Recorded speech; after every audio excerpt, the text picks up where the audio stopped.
Is anyone here for the first time? Good. Thank you all for coming. It's nice to have such a nice group. Such a cold day and so many people have come, so it makes our hearts warm. We feel very grateful that you all braved the weather to come here. Hare Krishna. So, I've been living here for 11 years now.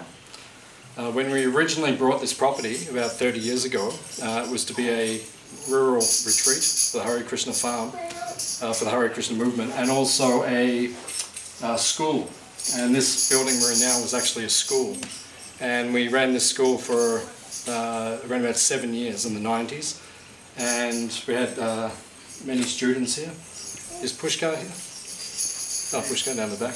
He was actually one of the students here. Sorry to put you on the spot. He signs autographs later. He's one of the original students in the school. So he was here in the school for a number of years. And then the school closed a few years back, and then we transformed it into a retreat centre. So now we run retreats here, and we do organic farming. We have 200 acres situated in a piece of paradise, really. It's surrounded by state forest on 3 sides, and everything here is sacred and protected. There's a spiritual energy here. We have beautiful cows, we have beautiful kangaroos, we have birds, all sorts of wildlife. Everything here is protected. There's a sense of peace here. Nothing fears violence. Everything here is sacred. It's one of the only places in Australia where the animals are born here and they die here without fear of exploitation. So it's a special place. So I've been living here for a number of years, and we can see it's growing in popularity. More and more people are coming all the time. So we appreciate your participation and coming to learn more. And we'll share ideas. So what we'll do, I'll be open for questions. If you have any questions you've always wanted to ask, a member of the Hare Krishna movement, you now have our undivided attention. So anything about the meaning of life, the universe, everything, that's our speciality. That's what we deal in. We deal in the bigger questions in life, but even the small questions, anything we can answer. So if you have anything you're interested in, anything you'd like to discuss or anything you'd like to ask, then please feel free.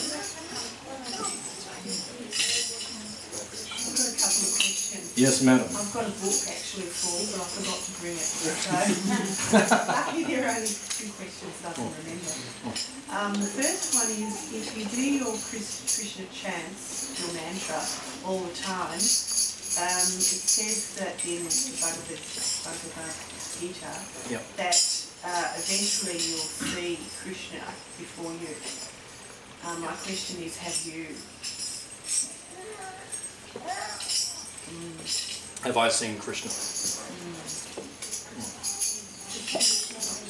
So the question is, for those who are new, can everyone just move in a touch? Because there's more people about to come in. And yeah, just unfortunately,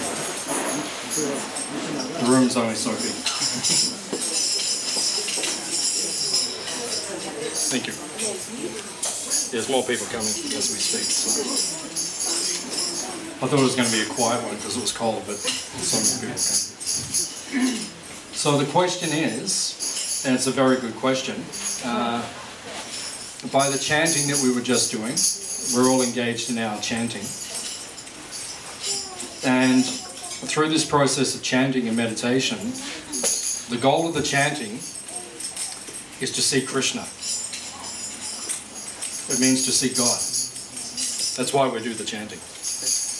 A lot of people do meditation these days, and some people in some meditation schools and traditions, they tell you, think of nothing.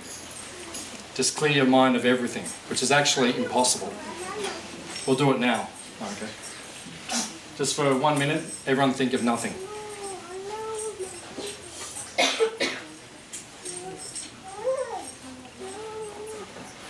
It's actually not possible. Everyone's lit, so half the people are just going like that. You can't actually. That's my sidekick, Archer. So we're just training him. He'll be giving the lectures soon. So it's impossible to think of nothing. It's not possible. You have to think of something, because the nature of the mind, the nature of the soul, is activity. We have to be active. So when we do our chanting, which is meditation, we chant the mantra we were chanting just before the Hare Krishna mantra. We chant for 2 hours a day in meditation, those of us who are serious practitioners. On beads, we chant Hare Krishna, Krishna Krishna, Hare Hare, Hare Rama, Hare Rama. Right? So it's a meditation. And then what we did just then was a meditation also. It's a group meditation. And the nature of the soul is to be blissful, so we stand up, we dance, we chant. That's natural. If you feel blissful, you dance and chant. And you don't have to take any intoxication to get you to that level. We don't have to take drugs or alcohol to get us to loosen up and party. We just chant and we feel blissful and we dance and chant. So, why do we do it? Because the names of the mantra, Hare Krishna Rama, they're made up of the names of God. So when you chant those names, in that mantra you feel the bliss of being in contact with Krishna, with God himself. That's where the bliss comes from. So the goal is that when we chant purely, the heart becomes cleansed, and then eventually we'll be able to see Krishna face to face like we can see each other now. Now the question which has been asked is, through my chanting, I've been doing it for nearly 30 years, have I seen God? So Prabhupada, who's the founder of the Hare Krishna movement, he's sitting over there, his picture's on the seat of honour. He left this world in 1977. He was the one who brought the teachings. He had seen God. He had that vision, he had that purity. And he was asked that question, have you seen God? And he would answer, even if I say yes, how will you know if I'm telling the truth? How do you know? I would expect the truth. But there's so many cheaters these days. So many cheaters.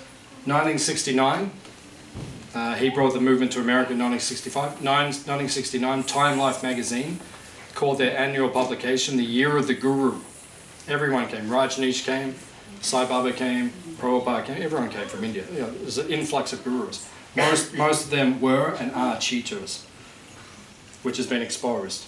If you go through time, you see Sai Baba was a cheater.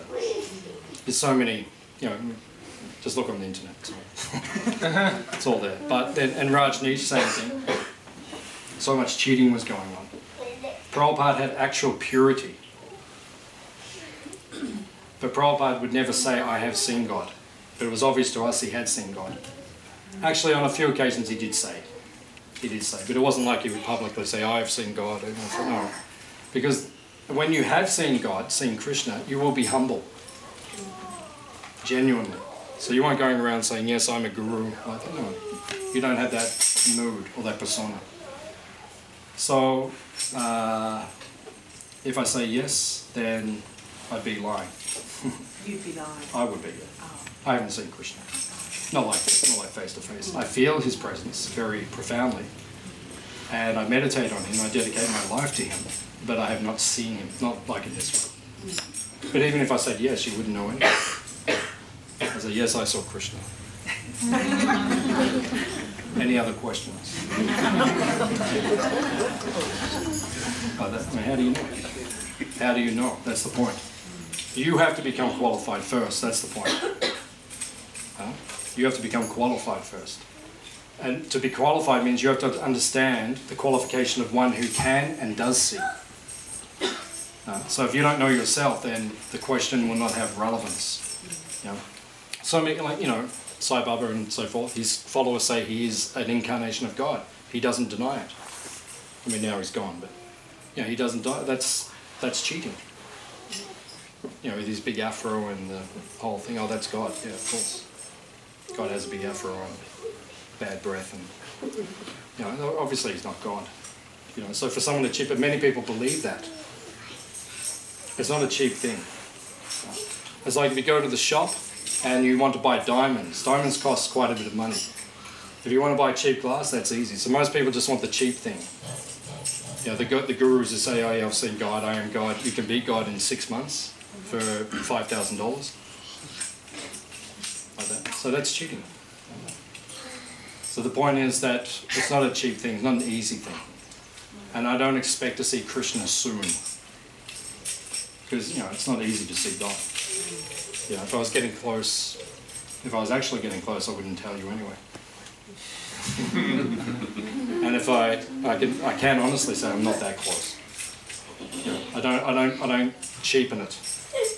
It's an exalted, it's the highest attainment of life, to see God. You know, it's not like winning the AFL Grand Final or something. You know, that's all these things are minuscule. Or who won the World Cup? France, yeah, France. No. You know, that's minuscule compared to, you know, seeing God. That's, you know, it's minuscule. So, you know, it's the greatest achievement, so we can't cheapen those things. Very good question. You got another question? The other one was the 5 types of breathing you can do, and which come from the heart, which doesn't make sense to me because breathing comes from the lungs. One of them's prana, and the other 4 I can't remember their names, I'm not familiar with. So, can you explain them? The different types of life breath or the different types of breathing? The life breath. Yeah, it's called prana. Prana means... There's 1, and then the other 4. The other 4 I don't know. Could you explain the other 4? They're just airs that move in the body, that's all. They said they're from the heart. This is the Bhagavad Gita. Oh, okay, I know what you're talking about. Yeah, that's the yogic process. Yeah. Process of yoga. Yeah. In this, we have a, in the back room, we have a kids' room, and you can still hear the lecture. So if the kids are a little bit too noisy, you can take them there, like that. Because sometimes it's hard for them to concentrate. They can't understand everything I'm saying, so. It's up to you if you want to keep them, if you want to go there. Also in the next room, the dining room, it's warm, we have a fire in there, so if they want to play, you can bring some toys in and like that, so. We have to understand the way to attain perfection. First of all, we have to understand what perfection is.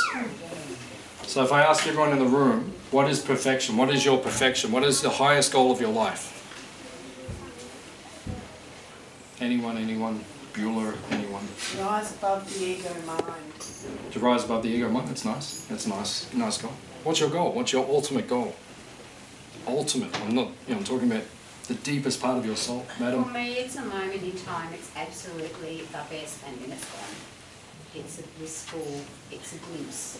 It's just a sensation that just feels, well, perfect's probably the only word, but it's deeper than that. It's much deeper.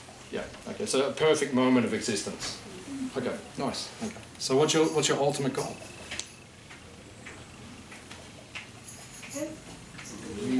Reunion. To be happy. Very good. Yeah. Reunion with the God.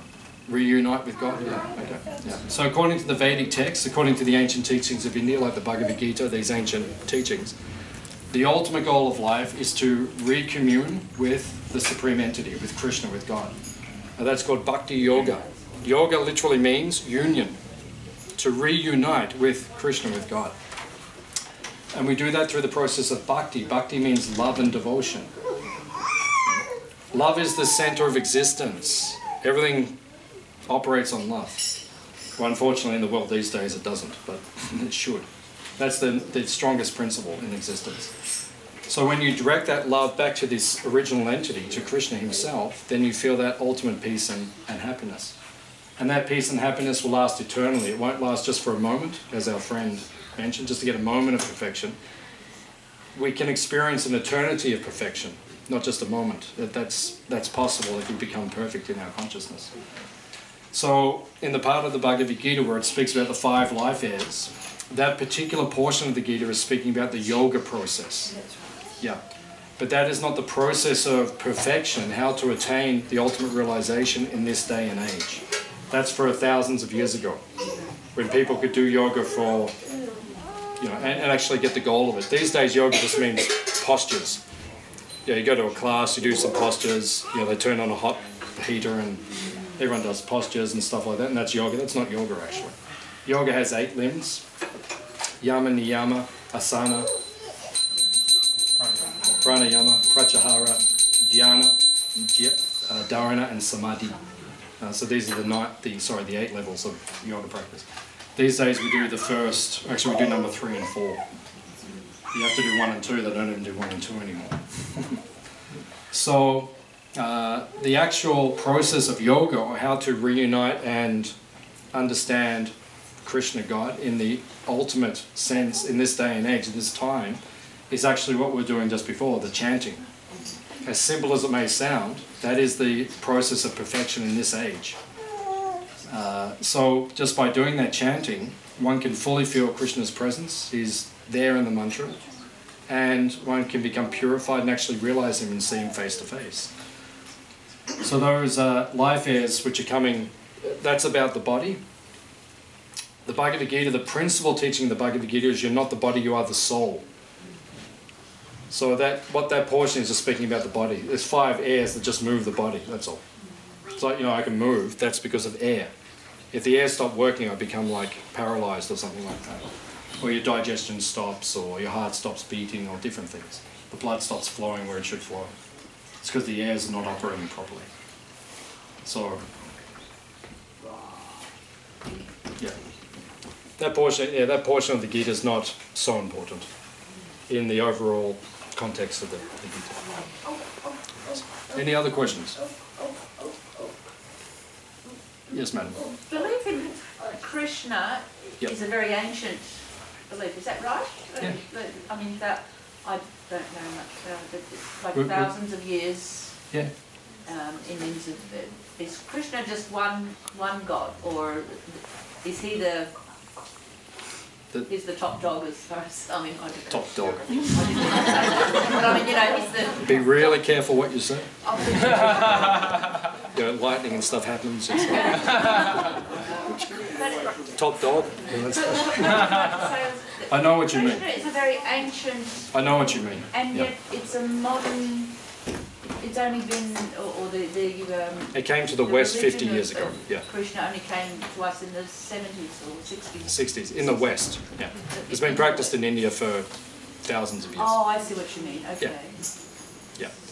It's a good question, yeah. So where does Krishna fit? Is he a god or is he the supreme entity? Like that. We're part of Hinduism. Okay. There's 5 major religions on the earth. There's Judaism, Christianity, Islam, Buddhism, and Hinduism. Okay. So we're part of Hinduism. Although I never call myself a Hindu. Like, I've been doing it for 30 years, but I've never introduced myself as a Hindu, even though technically that's where I fall within. We're the monotheistic branch of Hinduism. Okay. There's 2 branches of Hinduism. There's the pantheistic branch, which there's so many gods. There's Ram, there's Ganesh, there's Shiva, there's so many. There's your bicycle. I was trying to see how that Yeah. Okay. So there's that part of Hinduism, which is pantheistic, where everything is one. We are all the one. You are the one. I am one. We are all the one. We are one. We are the world. Yeah, so that's one part of Hinduism. The other part, which is where we're from, is monotheistic. So there's one supreme entity. All the other gods, Ganesh and Shiva, they are cabinet ministers within the government. They run the rain, like the god of the rain is Indra, the god of the wind is Vayu, the god of the ocean is Varuna. So they're all named, it's all described who they are. They're gods. They don't have supreme power, but they run the universe on behalf of the supreme power. So that's where it becomes confused. The other half of Hinduism is confused, because they merge it all together. It's called khichdi. You know khichdi? Khichdi is an Indian stew. Right, it just means you throw everything in the pot, mix it all up, khichdi. So that's the other half of Hinduism. Throw all the gods in the pot, it's all one. You are God, I am God, it is all God. Thank you. So that is one part, but we are not that, we are the monotheistic part. So in our philosophy, in our teachings, it describes that we are the servants of God, servants of Krishna. He is a blue cowherd boy, you've seen all the pictures, he's a blue cowherd boy, and we are his servants. And you see in the pictures, he has so many friends with him. So when we go back to the spiritual sky, to heaven, to the kingdom of God, we will live there with him, we will be one of the servants, and we will serve him as they're all doing in that world, and we will live happily and peacefully. And in that world there's no birth, there's no death, there's no old age, and there's no disease. Does this sound okay? Yeah. If you don't like it, then we'll give your money back. But if you'd like to go and live in a place where there's no birth, death, old age and disease, you can go there. That's called the other world. And that's where we aspire to go, because when you go there, it's perfection. But you have to develop a pure service attitude, a loving attitude towards Krishna, and then you can go there. So in terms of history, it says that our teachings are about 5,000 years old. And Prabhupada, who's the founder of the Hare Krishna movement, he brought it to the West in 1965, a little over 50 years ago. So this is, the Hare Krishnas are like the modern version of the ancient teachings. So we brought the ancient philosophy, we brought it into the modern world. Now we're trying to make it accessible to the modern world. So we try to make it without changing too much, but make it modernly accessible for people. Because some people, you know, if we were too traditional, some people might find it hard to relate to it. So we try to just make it as traditional, as approachable as we can without watering down the tradition and the essence. So does that satisfy you? Yes, thank you. That's okay. Very good question. Any other questions? Prabhuji, Yes. just on the same topic, if you Okay, can clarify okay. one more thing.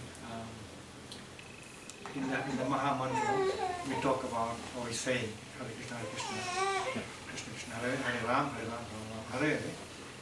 If you can clarify the meaning of the Ram in there, because I think it's misconceived as the Ram Bhagwan. If I'm not wrong. What do the three words mean? Hare Krishna and Yeah, Ram? does the Ram refer to? Ramachandra? Yes. Yeah. If you can clarify that. Yeah, Because I've heard that it doesn't. No, it does. So if you It can does. just Yeah. correct me there. It means that in the mantra, the Hare word, because there's 16 words in the mantra. So it's Hare Krishna, Krishna Krishna, Hare Hare, Hare Rama, Rama Rama, Hare Hare. The Hare refers to the feminine side of God, his female counterpart. Krishna and Rama refer to Krishna himself, the male portion of God. So you see in the picture in the back, you see Krishna's with his friend. She is Hare, or Radha. So her name is first, because you know, your father's usually more strict, your mother's usually more soft. Usually, I'm being generic like that. So we put her name first because we come to her and we say, please help us. We want to get to him, but you're softer. He's a little strict. You know, when you call him the top dog and stuff, he gets a bit. But she's like, that's okay, that's okay. Her mood is very soft. So, Hare means the mood of devotion or love, because she approaches him with love and she teaches us how to love him. Krishna, the word means all attractive, someone who is attractive to everyone, and that's Krishna, who's the bluish person. Rama means one who gives pleasure to everyone. That's what the word Rama means. And it can refer to Balaram, who is Krishna's brother. It can refer to Radharaman, which means Krishna himself, the one who gives pleasure to Radha. And it can refer to Ramachandra, who is Krishna's form as the king. So all three are. Okay, so according to your bhav or your mood, then you will see accordingly. So it's all correct. Thank you. Nice question. Okay. Any other question?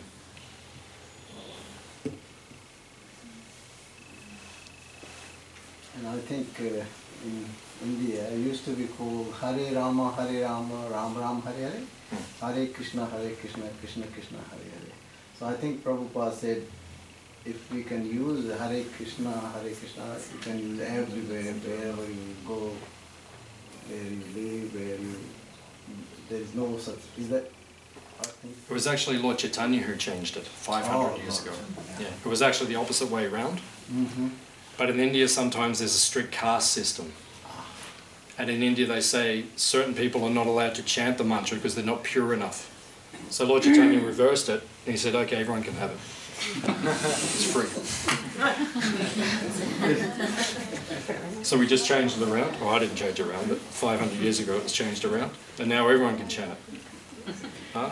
Everybody chant, Hare Krishna, Krishna Krishna, Hare Hare, Hare Rama, Rama Rama. And you can, it's God's telephone number.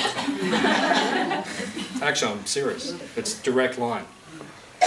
If you can't hear anyone on the other end, that's your problem. Seriously. Because it's a direct line. You are there when you're chanting that mantra. And now, because Lord Chaitanya, the great teacher from 500 years ago, he changed it, so he said everyone can have it. Right?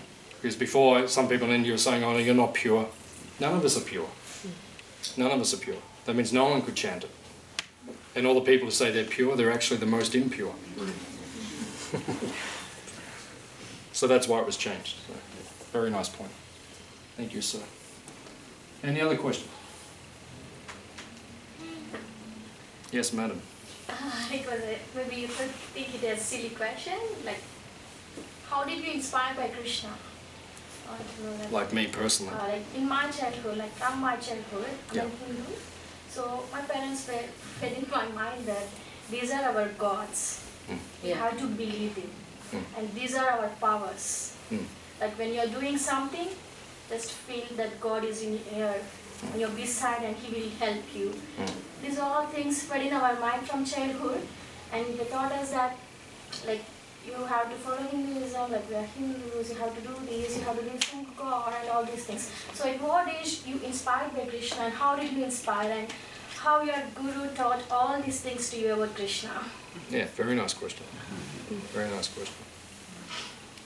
Yeah, so I used to get up in the morning, my mother said, you have to believe in Krishna.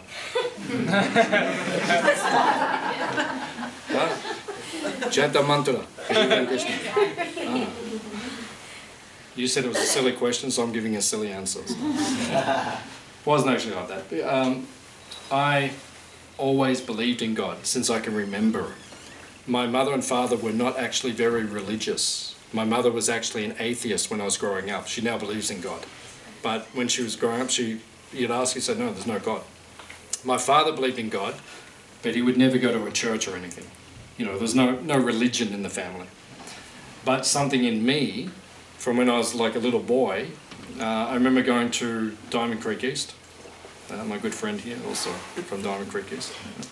So I went to my school, and when I was in grade prep, the teacher would read the children's Bible, which you're not allowed to do anymore in schools, because it's evil. It's like, oh, all the kids will be damaged if they hear the Bible. Oh, be careful.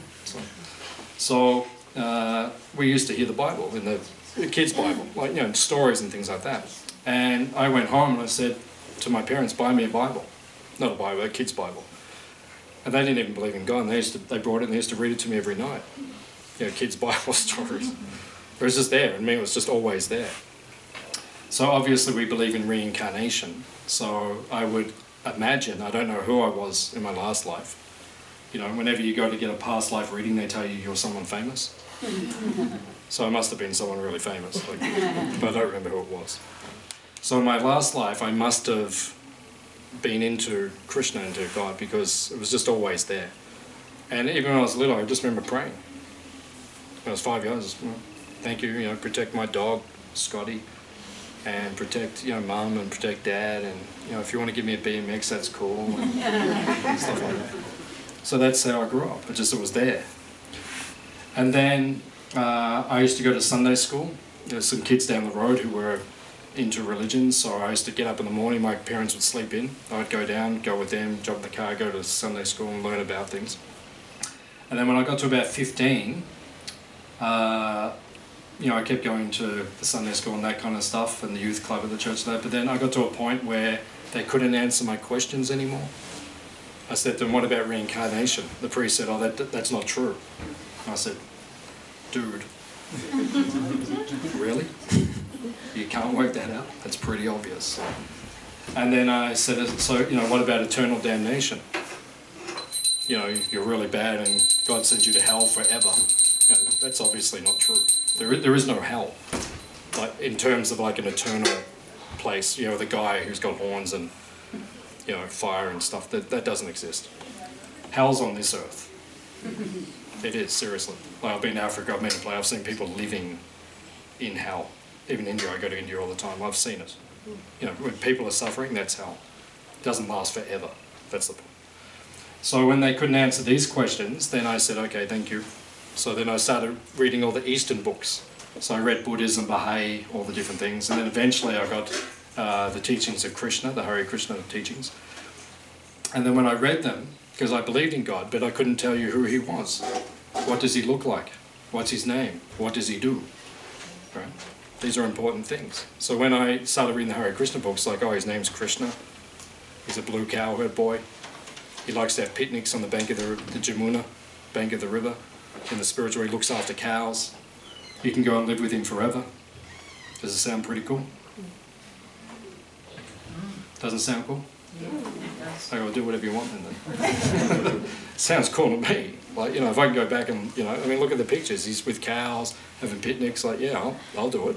What do I have to do? Shave your head? Yeah, no problem. You know, whatever they asked me to do, I thought, yeah, that's cool. I can do that. Like that. So the reason I became a Hare Krishna is just because I had that deep desire to know these things, but it wasn't explained to me thoroughly in other places. So when I came here, it was explained thoroughly. So then that's why I practice it. So that's how I became a Hare Krishna. Good question. So did you read Bhagavad Gita? The lines by Krishna? Have I read the Bhagavad Gita? Yeah. I teach the Bhagavad Gita. Okay. Yeah. So what inspired you most about, like, you are telling people that Krishna is a god and he got some power which can... What inspires me the most? Yeah. It's a good question. What inspires me the most?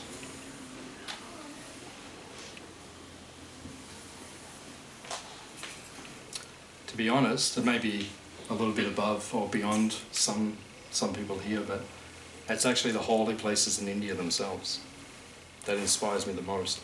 When Krishna comes to earth, God himself comes to earth, Jesus came to earth, that's the Son of God. But sometimes he actually drops in himself. He says, I'm coming down, so he comes. And he appears in India and he walks amongst us and he speaks the Bhagavad Gita and all these things. When I go to those places where he actually appeared and he lived, there's so much spiritual power there and potency. That's what actually inspires me the most, day to day. Because no matter how difficult it gets in life, because it does get difficult. Has anyone had any difficulties recently? One guy, cool. Okay, the other guy, yeah, good. Everyone else is cool? You all look cool. Yeah, let's be real. Like, I'm a Hare Krishna monk. I mean, what's the most peaceful job description you can get on this universe? Dalai Lama. Yeah, he'd go pretty close. Yeah, I'd probably say Hare Krishna monk, but yeah, he's like, it's pretty neck and neck. Like Dalai Lama. Being a Hare Krishna, it's a very peaceful job description, and even for me, who's living in this world, you know, with almost an idyllic life in one sense, still, you know, my life is full of problems and difficulties because that's the nature of this world, right? That's just reality.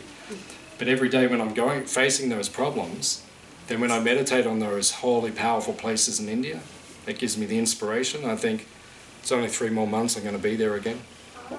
So I go once a year.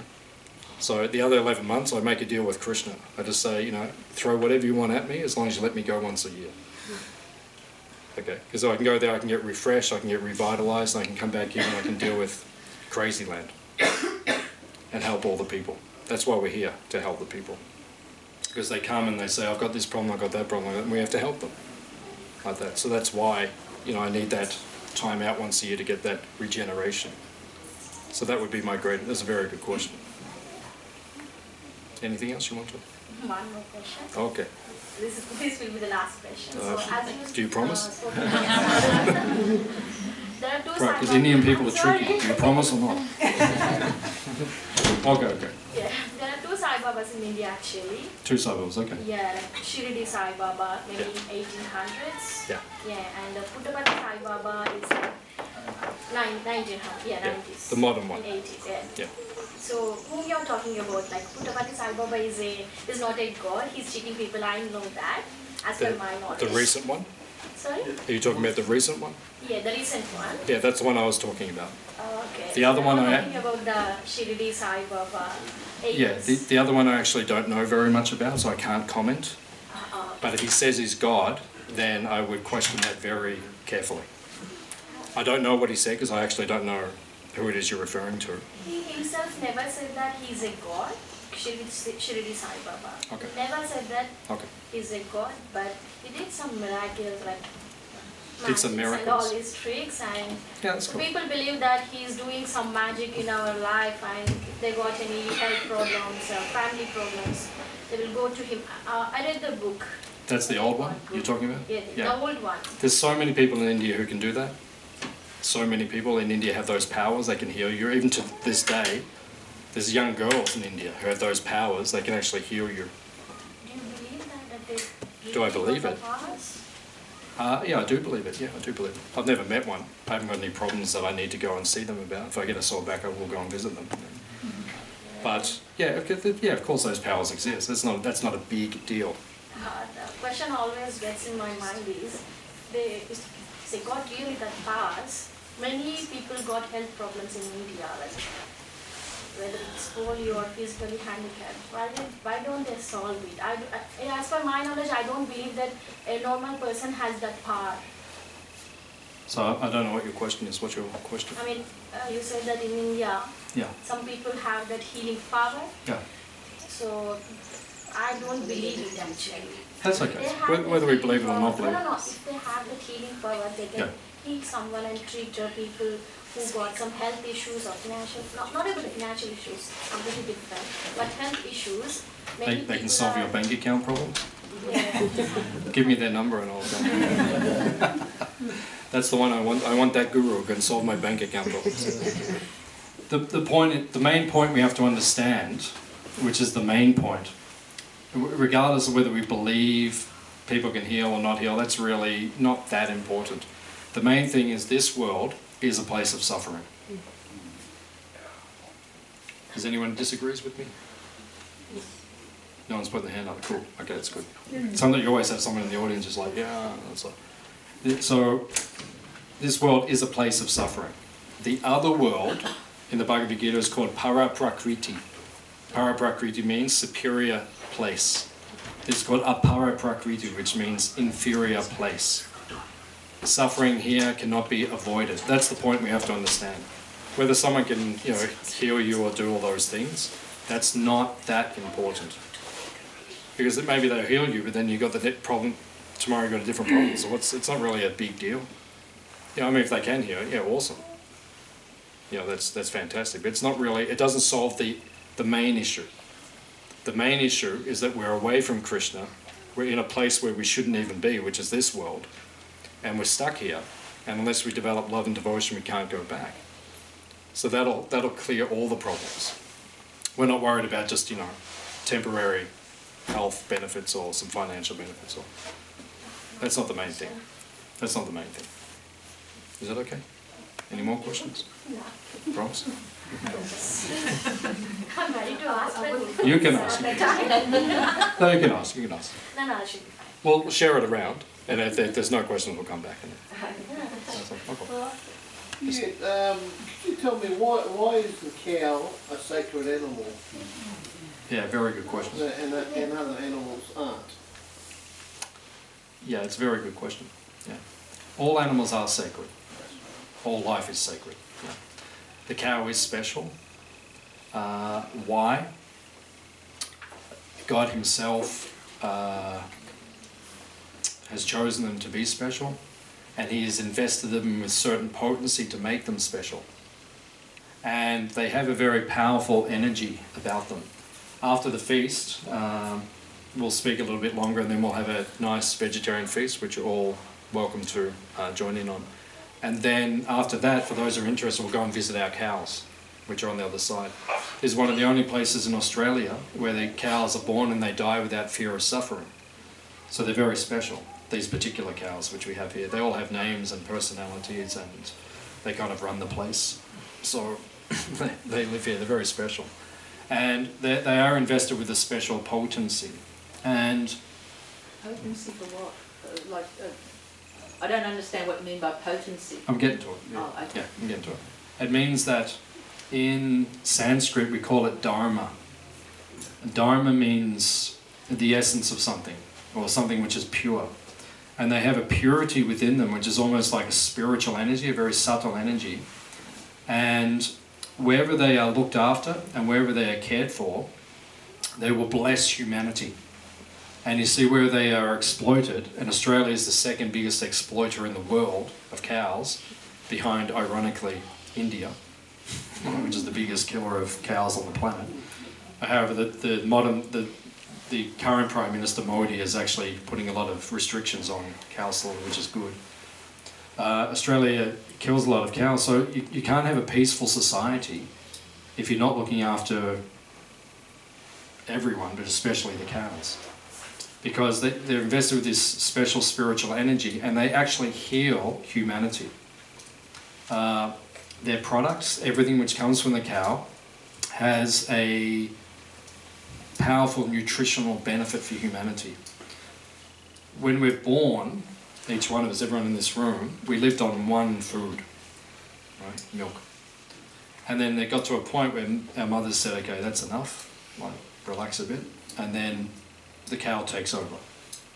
So that we live on the cow's milk, and even to this day, I mean, we're talking about cows that are protected like our cows. You know, if you get the pure milk, it's the most invigorating foodstuff for the human being. And then, you know, a lot of people say, well, I'm lactose intolerant. The main reason we're lactose intolerant is because in the West we drink cold milk, and also milk which is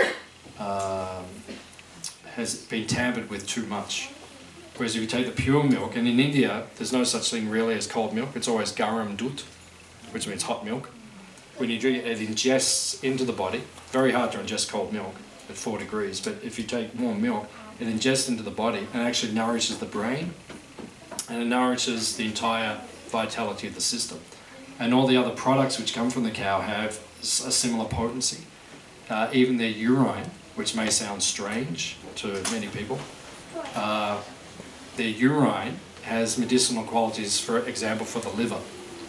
So virtually everything which comes from the cow has like a health benefit for humanity.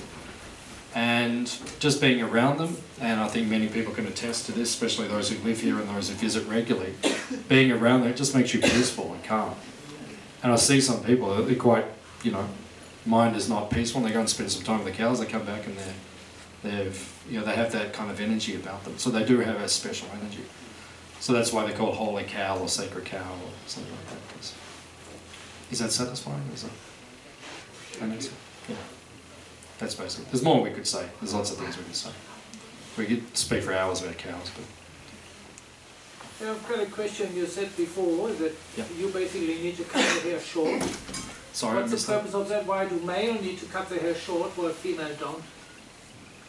We don't have to do anything.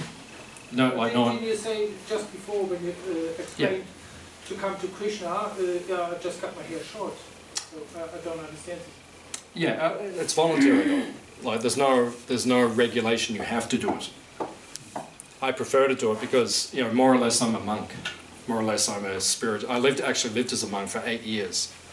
And now I'm, you know, I'm a full-time spiritual practitioner. You know, I'm like a minister of religion in a sense. So it makes me feel comfortable to, I've had this haircut for 30 years. Right, it's got a lot of benefits, obviously. You know, because it costs nothing. It's like, so get up in the morning. Oh, how am I going to do my hair today? Oh, it's done. Awesome. Oh yeah, I might plait my ponytails on one side. So it lends itself to simplicity in my lifestyle. It's not compulsory though. Yeah, and it's not so natural for women to do it. Some of the women in the Hare Krishna movement do it, but it's not so common. It's not really natural for a woman to cut her hair, you know. You know, if I said to you, you know, all the girls here, you know, you become a Hare Krishna, you have to shave your head, they'd be like, okay. It was nice knowing you guys, and thanks for the pakoras, and I'm like, yeah, see you next time. So it's not so natural. So, good question. Any other question? Just when you offer up food to Krishna, or you offer up for sacrifice, what does that mean for sacrifice? Offer the sacrifice? Means? Yeah, sacrifice. I've been reading. Particular verses in the Gita, is that what you're referring to? Speak about sacrifice. It means that a sacrifice means when you sacrifice something. Like say I've got So I've got like 2 jumpers. You're cold, you don't have something, so I say, here, have my jumper. That's a sacrifice. I've made a sacrifice. So when, you know, the food, all the food we eat, just like you saw my wife just before, she offered the food to Krishna, to God. She put the screen there, she brought the plate, she said some prayers. We asked him to come and actually eat it and accept it. He actually does that. Yeah, it might sound strange, but he does. He eats and accepts it. What was that? Why would a God need to eat? Can I answer that next? Is that cool? Oh, we'll get to it because that's a very good question. That's a very good question. So I'll answer that first because that will make that easier. Why does God need to eat? No. So, was the question why does God or why does a God? Well, a God, a God, the God. Yeah. I mean, I always have difficulty with. I believe in a superior being or a superior energy, but there are so many human traits that are given to God, and it doesn't matter whether it's through Christianity or Judaism or it conflicts with. Doesn't sit well with you. No, it doesn't sit well with me. No, it's a very good question, and it's important because a lot of people feel like that, so it's very relevant. It's called anthropomorphism, as you say, when we project onto God. Okay. We say, okay, we look like this, so he must look like that, right? And we act like this, so he must act like that. That's called anthropomorphism. It means it's coming from this side down. Our philosophy, our teachings are the opposite. It's revelation. It's coming from there down. We're created in his image, which means that it's told in the ancient teachings, he's like this, he looks human-like, which he does, you see in all the pictures, and that's why we are looking like this. So we take it the other way. So it's not that humans are saying that's the way he looks, but it's revealed in the ancient teachings. Actually, he looks like that, and that's why you all look like that. So it's different. Why does he need to eat? As we said, we're monotheistic, so it is the supreme. We're offering to the supreme. We're not just offering to any god. We're offering to the supreme entity himself. Why does he need to eat? He doesn't. Can you imagine him getting hungry? No, you can't, right? Because he's God. So what is it that he's accepting? He's accepting love. Yeah. Okay, so I remember when I was a kid, you know, it was Father's Day, so I'd make a cup of tea, take it in to my dad, right? Probably the worst cup of tea in the world, but it was with love, and he would say, that's the best cup of tea I've ever had, right? I remember one day I put Tabasco sauce in it. That's a different story, but we had a funny relationship. But the basic point is, I remember he would say every other year, that was the best cup of tea I ever had. Even that year it was fun. he couldn't swallow it, he had to run to the bathroom and spit it. It was fun. So the basic point is, he doesn't need to eat, he needs love. He doesn't, in one sense, he doesn't even need love, but he likes it. We all like love. You know, if you do something for me, I'll think, wow, that's far out. Thank you for doing that. You know, someone I haven't seen for a long time, they come and say, oh, I haven't seen you for a long time, you know, I made this for you, you know, like that. It makes me feel good. So that's all it is. He feels good. So that's why we do the offering. So sacrifice means that the food all comes from the earth. And the food is given by him. And then we collect it. And then he says in the Bhagavad Gita, offer it to me. Just like, you know, when I make my dad the cup of tea, you know, it's my dad's tea. I didn't buy it. It was in the cupboard. I took it out of the cupboard, made it, gave it to him. I said, I made the cup of tea. He brought the tea. He paid for the gas. He did everything else.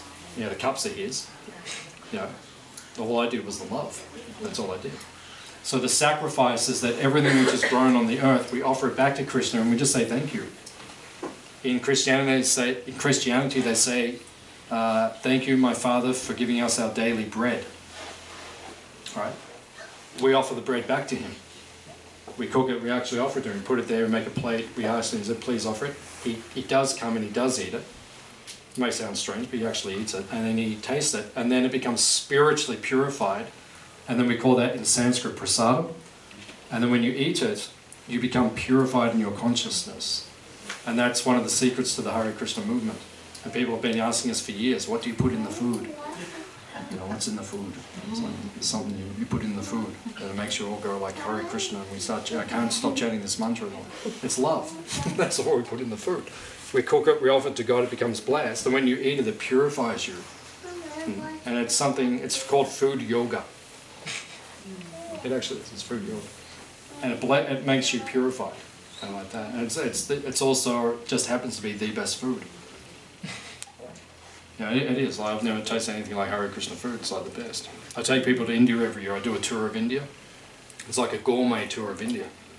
Like some of the food, like, you know, Avadut Maharaj's place. And, you know, I'm taking about 4 people who are sitting here to India with me in a few months. Like, it's just, it's unbelievable. Some of the stuff that we eat is just like, it's from another dimension. So if you want to come, just let me know. Yeah, the Hare Krishna, it has that special element about it. So, is that satisfying? Yeah. Any other question? Yes, madam. Hopefully this is the last one so we can eat. Are you trying to hijack the program? If you believe in reincarnation and you're saying that hell is on earth but you're striving to go towards heaven or some other world, why would you in the first place come down to hell? Your soul, why would your soul choose to be born into a body in earth? We didn't know what we were getting ourselves into. Because if we did, we probably wouldn't have come. The point is, we all lived with Krishna originally in the spiritual world. Like in those pictures, we were there and we were with him. But love cannot be forced. Love is always given by free will. You can't force someone to love you. I can't make anyone here love me, right? It's by free will, right? So same with Krishna, he doesn't force us. So, you know, one day we were in the spiritual world with him and we said, well, I need a bit of space. He said, you sure? And he said, yeah, I do. Are you really sure? He said, yeah. He said, okay, go on. But if he made it perfect down here, we'd never want to go back. So he sends us down here and he says in the Bhagavad Gita, by the way, it's Dukhala Yama Shashvata. Dukhala means it's miserable and the Shashvata means it's all temporary. Then enjoy yourself. Have a good time. Right? And when you get it out of your system, right, then come to Hare Krishna Valley, get some spiritual food, start chanting some mantras, and then go back to Krishna. We'll give you the telephone number. Simple. So that's how it works. It was just a bad choice we made in the past. Right? Have you ever made a bad choice in your life? Yeah, this girl hasn't. From Diamond Creek, she's elevated, but everyone else, we've all made bad choices. So we're still doing it. We made a bad choice to come here. Now we keep making the same bad choices. So what does that mean? You stay here. Right? And people say, oh, well, you know, if I want to really be happy, I'll go to Bali. And look what happened last week.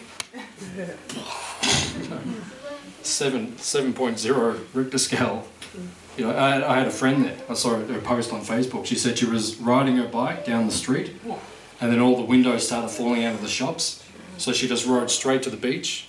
No, she dropped her bike and ran to the beach, and everyone on the beach was running the other way because they thought a tsunami was coming. So imagine it. And she said that was the second earthquake I've been in my life. I don't know where the other one was. Next time I see her, I'll ask her. She's from Christchurch. Oh, Christchurch, okay. Yeah, so she's grew up on earthquakes. Yeah, it's like every day for breakfast, every earthquake. That's Christchurch. So that's, yeah, so she's been through earthquakes before, so that's this world. Right? And even still after going through that, no, we still want to stay here. As long as there's bintang, we will stay here. Is suicide out of the question then? Like what is suicide out of the question? It's completely out of the question because it says in the ancient teachings, if you commit suicide, you become a ghost. So that's worse, right? Because your body doesn't belong to you. It belongs to Krishna. It's meant to be used in his service. And when you use it in his service, as we are doing, you're happy. If you're feeling unhappy enough to commit suicide, that means you're not using what has been given to you in the service of God and in the service of Krishna. Right? So if you make that choice to commit suicide because you're meant to live a life which is that long, say 80 years, and you commit suicide at 40, that means those 40 years you have to live as a ghost. That means you're floating around everyone, You know, they could be here right now, hypothetically, I don't think that, they could be, floating around everyone, and you can't, you want to eat the Hare Krishna food, but you can't. It's frustrating. That's why they try to get into people, so that they can eat the Hare Krishna food. Or whatever else they want to do. So yeah, it's not an option. There's only one option. Right? Give yourself back to Krishna and then you'll be happy. If it doesn't work, we'll give you money back.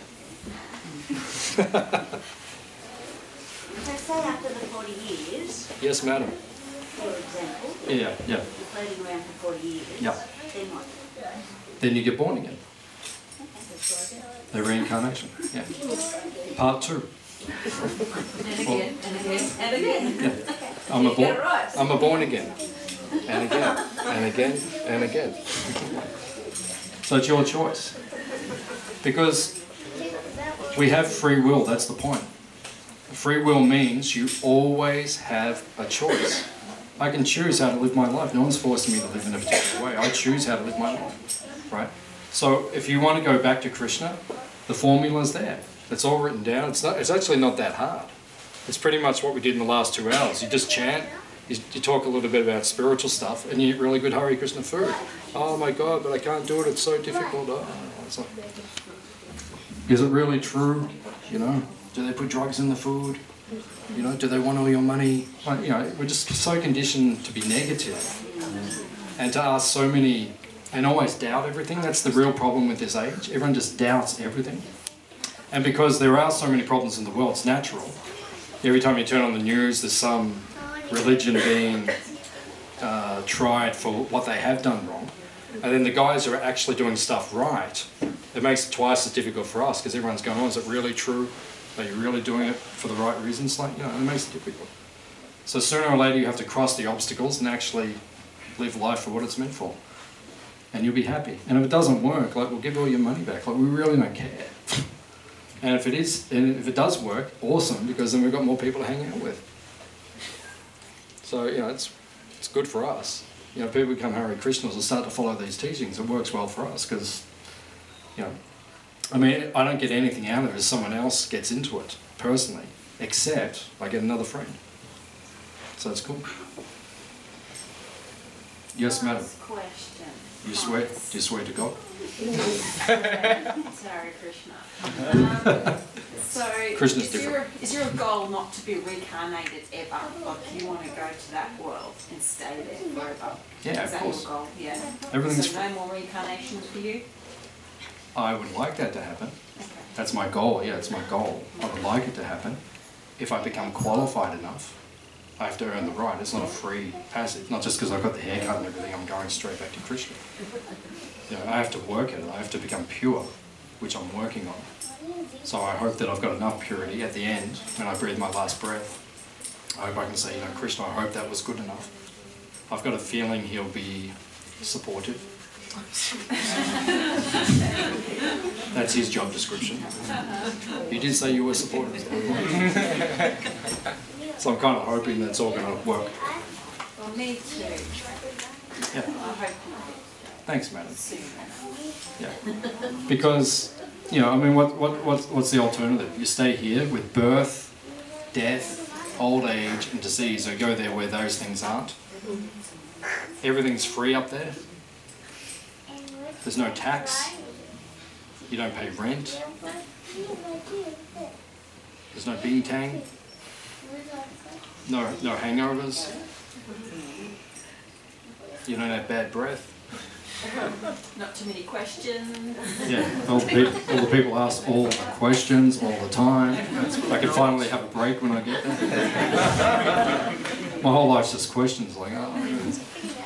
No, I like doing this. I like enlightening people, so it doesn't bother me.